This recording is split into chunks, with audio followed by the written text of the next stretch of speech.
Magnetic material मधलं very short answer for the 1 mark आता आपण डिस्कस करू. तर सर्वात आधी जो प्रश्न दिलेला आहे तुम्हाला तो आहे गिव्ह द गायरोमॅग्नेटिक रेशिओ. म्हणजे इथं तुम्हाला सरळ सरळ गायरोमॅग्नेटिक रेशिओ सांगायचा आहे आणि तुम्हाला माहित पाहिजे गायरोमॅग्नेटिक रेशिओ जो आहे तो मी तुम्हाला वन जे आपलं हे होतं फिल इन द ब्लँक्स त्याच्यामध्ये सांगितलंय. गायरोमॅग्नेटिक रेशिओ काय असते? Magnetic orbital moment upon angular moment. तर याला पहा कसं होते मुलांनो, हा m म्हणजे होते I इंटू ए.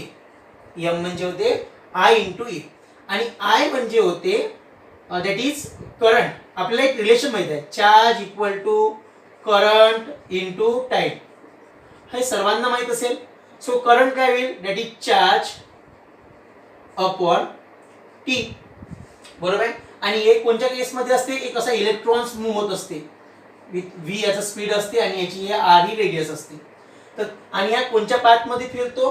हा सर्क्युलर पाथ मध्ये फिरतो.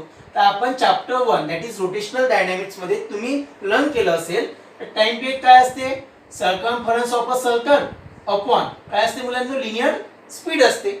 आता हे जर या इक्वेशन मध्ये ठेवलं आणि यावर जो चार्ज आहे तो तिथे येईल ई राहील. So E upon twice pi R upon V. So हे होईल E upon twice pi R into V. इथपर्यंत समजलं. हे झालं आपलं आय. हे काय झालं आपला आय. आणि ए काय याचा एरिया राहील. याचा एरिया किती असतो? That is pi R square. मग आय इंटू ए काय होईल? याला पाय आर स्क्वेअर न मल्टिप्लाय होईल. हा पाय गेला, हे आर आणि हा आर गेला, वर तर आलं ई व्ही आर बाय 2. बरोबर आहे. आणि आता व्हॉट इज माय एल? तुम्ही बोर्सचे पॉस्च्युलेट माहिती आहे तुम्हाला. इलेक्ट्रॉन्स म्हणजे electrons revolves only those orbit whose angular momentum equal to nh upon 2 pi. आठवते असं तुम्हाला. किंवा एल काय असते मुलांना? एल असते M V R. L means angular moment that is M V into R. तर आता जो रेशिओ आहे हा जो रेशिओ आहे हे झालं आपलं एम नॉट. आणि गायरोमॅग्नेट म्हणजे M naught upon L naught. So एलच लिहू आपण इथे. एम नॉट ची व्हॅल्यू येईल E V R by 2 upon L ची व्हॅल्यू मुलांना एम व्ही आर. हा ई व्ही आर राहील ट्वाइस एम व्ही आर राहील. R R cancel, V cancel. आता असं नाही करायचं तुम्ही सर असा आर लिहिला आणि असा आर लिहिला, सेमच आर लिहिला मी. काही वेळेस घाई गडबडीत असा लिहितो, कधी असा लिहितो, यामध्ये कन्फ्यूज व्हायचं नाही. आता E upon twice M. E upon twice M. E ची व्हॅल्यू आपल्याला माहित आहे that is 1.6 into 10 power minus 19 coulomb upon twice. आणि एम ची व्हॅल्यू असते 9.1 इंटू 10 पॉवर मायनस 31 kg. आता पहा याला जर आपण सॉल्व केलं तर याला मी असं करतो 16 इंटू 10 पॉवर मायनस 20. हा पॉईंट तिथे शिफ्ट केला, राईट साइडने शिफ्ट केला म्हणून पॉवर झाला minus upon 2 into 91 into 10 power हा पण शिफ्ट केला दॅट इज मायनस 32. समजलं इथपर्यंत.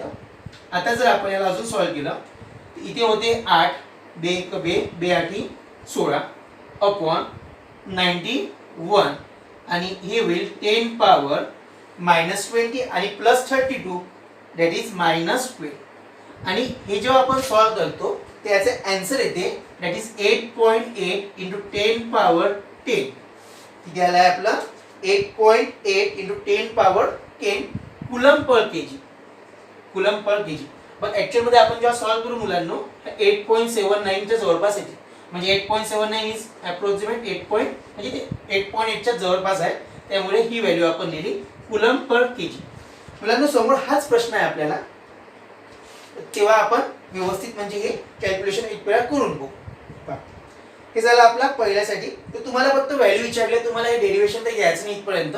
फक्त हे कसं आलं हे माहित पाहिजे. सरळ सरळ तुमची जे राहील दॅट इज गायरोमॅग्नेटिक रेशिओ हा राहील 8.8 into 10 power 10 coulomb per KG. त्यानंतर पहा तुम्हाला विचारलंय the magnetic orbital moment of electrons of hydrogen atom in a first Bohr's orbit.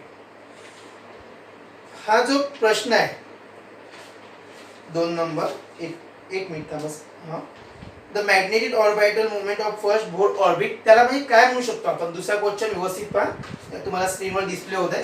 तर जी बोर्स ऑर्बिट राहील फर्स्ट मध्ये ती राहते मुलांनो that is 9.274 into 10 power minus 24 ampere मीटरचा स्क्वेअर. हे असते 1 बोर मॅग्नेट्रॉन. हे किती असते? 1 बोर मॅग्नेट्रॉन. म्हणजे 1 बोर मॅग्नेट्रॉन ही असते 9.274 इंटू 10 पॉवर मायनस 24 एम्पियर मीटरचा स्क्वेअर. मी प्रश्न लिहिण्यात थोडं चुकलं माझं. प्रश्न तुम्हाला दिसले होते मुलांनो. आणि याच्यामध्ये असते that is magnetic moment of atom. ते काय स्टेट करते? That is a magnetic moment of atom हे स्टेट करेल. तर हा प्रश्न थोडा म्हणजे तुम्ही कन्फ्यूज नका होऊ. प्रश्न डिस्प्ले होत आहे तर तो बघून घ्या. त्यानंतर थर्ड नंबर आहे मुलांना आपल्याला डिफाईन मॅग्नेटायझेशन. डिफाईन मॅग्नेटायझेशन आताच आपण डिस्कस केलं. VSA किंवा MCQ मध्ये केलं असेल. What is mean by magnetization? That is net magnetic moment per unit volume. Net magnetic moment per unit volume is known as the magnetisation.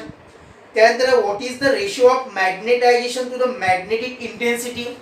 Magnetisation to the magnetic intensity is equal to chi. What is by chi? Chi is the susceptibility. म्हणजे त्याचा answer in susceptibility. त्यानंतर पहा आता महत्त्वाचा प्रश्न म्हणजे numerical आहे. A moment of magnet is the moment of magnets तिथे दिलेला आहे 15 इंटू 2 इंटू 1 सर्व सेंटीमीटर मध्ये आहे. Is 1.2 ampere metre square. What is the intensity of magnetization? आता तुम्हाला मॅग्नेटायझेशनची इंटेन्सिटी काढायची आहे मुलांना. तर आता पहा आपल्याला फॉर्म्युला माहित आहे. जे राहील मॅग्नेट मोमेंट राहील मोमेंट ऑफ मॅग्नेट किती राहील ते अपॉन व्हॉल्यूम राहील. आणि एक लक्षात ठेवा सर्वात महत्त्वाचं म्हणजे एक असा इम्पॉर्टंट पॉईंट आहे. तुम्ही कुठं पण लिहून ठेवा की जे तुम्हाला काय करायला लावलं आहे. आता इथे तुम्हाला मॅग्नेटिक इंटेन्सिटी काढायला लावली आहे ना. सॉरी इंटेन्सिटी ऑफ मॅग्नेटायझेशन काढायला लावलं आहे ना. इंटेन्सिटी ऑफ मॅग्नेटायझेशन तुम्हाला काढायचं आहे मुलांनो. हे इक्वल असते दॅट इज मॅग्नेटायझेशन. हे कशाला इक्वल असते? मॅग्नेटायझेशन. म्हणजे याचा फॉर्म्युला सुद्धा काय राहील? That is M net upon volume. काय राहील? M net upon volume. आता एम नेट पहा इथे जो तुम्हाला एम नेट दिलाय तो आहे 1.2 एम्पियर मीटरचा स्क्वेअर. आता एम काय असतो? I into A. I into A. आयचं युनिट काय आहे मुलांनो? आय एम्पियर राहील. ए एरियाचा मीटर स्क्वेअर राहील. सो एम्पियर मीटर स्क्वेअर म्हणजे काय झालं? एम नेट झालं. आणि व्हॉल्यूम कसा लिहू शकतो? मी आता सांगितलं तुम्हाला that is area into length लिहू शकतो.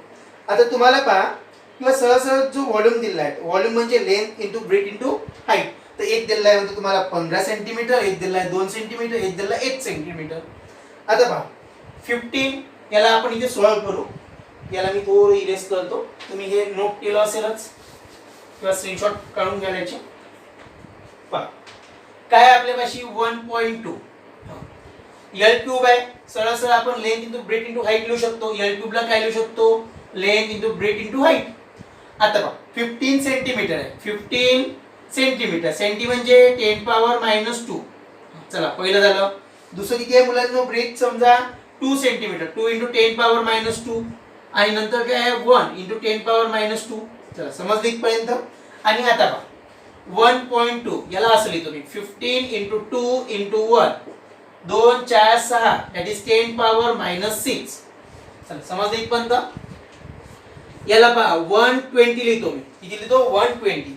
120 लिहिलं तर हा डेसिमल पॉईंट कोणत्या साईडनं शिफ्ट झाला? राईट साईडनं. एक लक्षात ठेवायचं नाव राम आणि एक ठेवायचा लॅपटॉप. लॅपटॉप मग काय असते? रॅम असते. मोबाईल मग काय असते? रॅम असते ना. तर आपण लॅपटॉप मध्ये सुद्धा काय असते? रॅम. तर राम म्हणजे पहा राईट साईडनं जर डेसिमल पॉईंट शिफ्ट केला, राईट साईडला जर तुम्ही डेसिमल पॉईंट शिफ्ट केला तर 10 चा पॉवर हा मायनस होईल. 10 चा पॉवर मायनस होईल. जर तुम्ही डेसिमल पॉईंट हा लेफ्ट साईडला जर शिफ्ट केला तर 10 चा पॉवर प्लस होईल.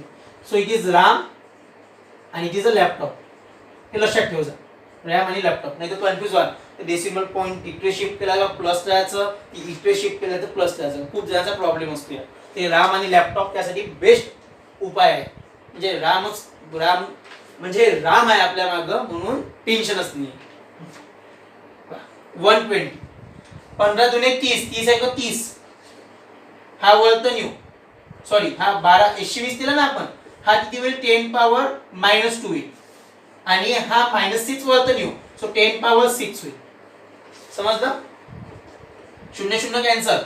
3 चौक 12 4 इंटू 10 पॉवर किती राहील -2 प्लस 6 -2 आहे आणि हे प्लस 6 आहे दॅट इज 4. तर आपला आन्सर जे दिलेला आहे आपल्याला 4 इंटू 10 पॉवर 4 हे आपला आन्सर बरोबर आहे. 7 नंबरचा आहे मुलांना आपल्यापाशी. The electron in hydrogen atom is moving with the speed 2.5 into 10 power 6 metre per second. जो स्पीड दिलेला आहे स्पीड म्हणजे काय असते, स्पीड आणि वेलोसिटी हा कन्सेप्ट सेम आहे, लक्षात ठेव जा. नाही तर स्पीड म्हणा तर दुसरं, वेलोसिटी म्हणा तर दुसरं, असं करायचं नाही. स्पीड आणि वेलोसिटी म्हणजे सॉरी स्पीड किंवा वेलोसिटी दिली आपल्याला 2.5 into 10 power 6 metre per second. त्यानंतर इन ऑर्बिट और ऑफ रेडियस दिली आहे 0.5 एम्स्ट्रॉन. चला एम्स्ट्रॉन आलं. What is the magnetic moment of the electron. Magnetic moment of the electron आपण सुरुवातीला सांगितलं EVR/2. तर हाच फॉर्म्युला इथे सुद्धा लागेल. आता E is a charge electron, so E आपल्याला माहित पाहिजे that is 1.6 into 10 power -19 coulomb. मुलांना आता तुमच्यामध्ये असा प्रश्न आला पाहिजे सर एम्स्ट्रॉन म्हणजे आम्हाला माहिती आहे काय होतं. जर येत नसेल तर पहा 1 एम्स्ट्रॉन म्हणजे होते 10 power -10 metre. 1 angstrom means 10 power -10 metre. So 0.5 into 10 power -10 metre. या फॉर्म्युलेमध्ये ठेवा व्हॅल्यू. E ची व्हॅल्यू ठेवा 1.6 इंटू 10 पॉवर -19. V ची व्हॅल्यू ठेवा 2.5 इंटू 10 पॉवर 6 आणि R ची व्हॅल्यू ठेवा दॅट इज 0.5 इंटू 10 पॉवर -10 आणि डिवाइडेड बाय रेल मुलांनो 2 हा 2. आता पहा याला आपण राऊंड फिगर बनवू. पहा इथे 16 लिहितो, इथे मी 25 लिहितो आणि इथे मी 5 लिहितो. डेसिमल पॉईंट सर्व कोणत्या साइडने शिफ्ट केले, राईट साइडने शिफ्ट केले. म्हणजे 10 चा पॉवर प्रत्येक मायनस होईल. पहा इथे होईल 10 चा पॉवर -1, इथे होईल 10 चा पॉवर -1, इथे सुद्धा होईल 10 चा पॉवर -1. सो 10 पॉवर -3 आलं असेल इथं. आले इथपर्यंत. आता त्यानंतर हा 10 पॉवर -19 लिहितो, 10 पॉवर 6 लिहितो आणि 10 पॉवर -10 लिहितो आणि डिवाइड बाय काय लिहायचं आहे 2 लिहायचं आहे. काय करू आपण पहा बे 8 16 2 8 जा 16 8 इंटू 25 इंटू 5 इंटू 10 पॉवर -3 आहे इथे 10 पॉवर 6 आहे इथे प्लस आहे 6 minus plus minus that is 10 power 3 आला. 10 पॉवर 3 आणि इथं 10 पॉवर -19 आहे आणि इथं 10 पॉवर -10 आहे. तुम्ही एका स्टेप मध्ये सुद्धा हे सॉल्व्ह करू शकता. बघा 25 8 किती होती मुलांनो, 25 चौक 100, 25 8 200, 200 गुणिला 5 गुणिला 10 पॉवर हा -19 आहे हा +3 आहे. -19 मधून म्हणजे 19 मधून 3 दिले किती राहते 16 राहते that is 10 power -16 into 10 power minus किती राहील मुलांनो हे 10 राहील. 5 दुने 10 इंटू -6 -10 हे सॉरी -16 -10 दॅट इज 10 पॉवर -24. पहा हा वापस घेऊन देऊ पूर्ण 1 2 3 तर 10 पॉवर -26 इंटू 10 पॉवर 3 वापस दिले ना आपण. 26 मधून 3 दिले दॅट इज 1 इंटू 10 पॉवर 26 मधून 3 दिले दॅट इज 3 हिस्से आले. तो 10 पॉवर 23 तुमचे आन्सर आलं पाहिजे. आता 10 पॉवर 23 आहे जे म्हणजे मायनस आहे तर हे साइन मायनस येईल. तुम्हाला याच्यामध्ये दिलेला आहे 10 पॉवर 2 दिलेला आहे. 10 पॉवर किती दिलेला आहे 2 दिलेला आहे. तर मला असं वाटतं ते प्रिंटिंग मिस्टेक असेल. तर हे आलं आपलं एम्पियर मीटरचा स्पीड व्यवस्थित असेलच. हे 26 -3 -23 याच्यामध्ये प्रिंटिंग मिस्टेक राहू शकते म्हणजे असेलच.